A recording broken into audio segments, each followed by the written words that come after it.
ሰላም ለናንተ ይሁን ተማሪዎች ቸጎዲ ጉቡ ይሁን መላልቹ ቸጎዲ ሁሌም ይወዳችኋል ለናንተ ብሎ መጥቶላችኋል መምህር አበባ ማብራ መታለች ከቸጎዲ ጋር ታስተምራለች ልጆች ቸጎዲን ተቀበሉት ሲያስተምራችሁ በመከታተል አስደስቱት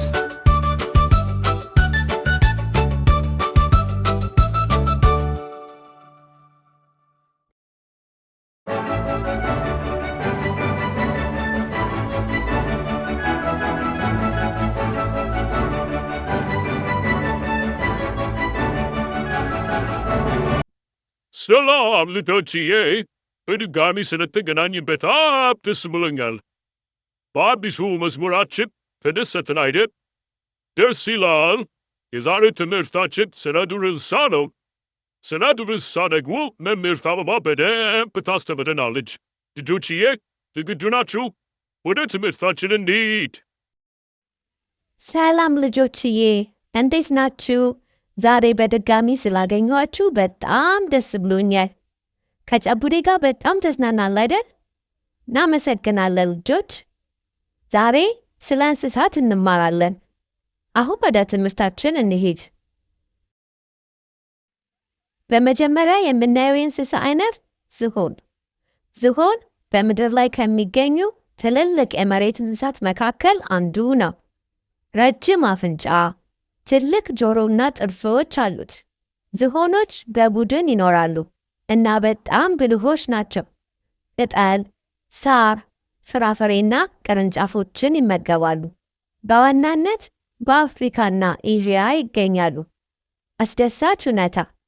የዝሆን ኩምቢ ለመተንፈስ፣ ለመጠጣት፣ ምግብ ለመያዝና ነገሮችን ለማንሳት ይጠቅማል። በመቀጠል የምናየው እንስሳ ደግሞ አንበሳ።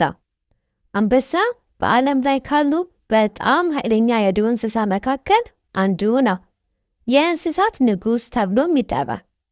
ወንድ አንበሶች በአንገታቸው ዙሪያ የሚገኝ ወፍራም ፀጉር አላቸው። አንበሶች በቡድን ይኖራሉ።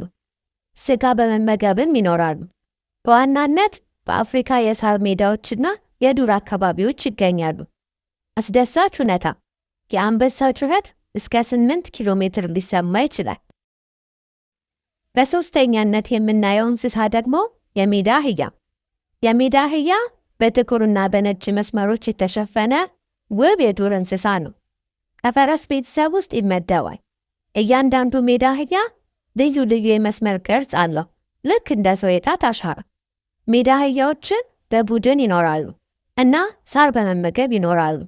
በዋናነት በአፍሪካ የሳር ሜዳዎች ይገኛሉ። አስደሳች እውነታ! የሜዳ አህያ መስመሮች እርስ በርሳቸው እንዲለያዩና ከአዳኞች ለመጠበቅ ይረዳሉ። በመጨረሻ የምናየው ደግሞ ቀበሮ ነው። ቀበሮ ብልህ፣ ፈጣንና ተንኮለኛ በመሆኑ የሚታወቅ የዱር እንስሳ ነው። ሹል ጆሮዎች፣ ረጅም ጅራትና ሹል ጥርሶች አሉት። ቀበሮች ትንንሽ እንስሳትን፣ ወፎችን፣ ነፍሳትንና ፍራፍሬዎችን ይመገባሉ። በአብዛኛው በሌሊት ይንቀሳቀሳሉ። አስደሳች እውነታ!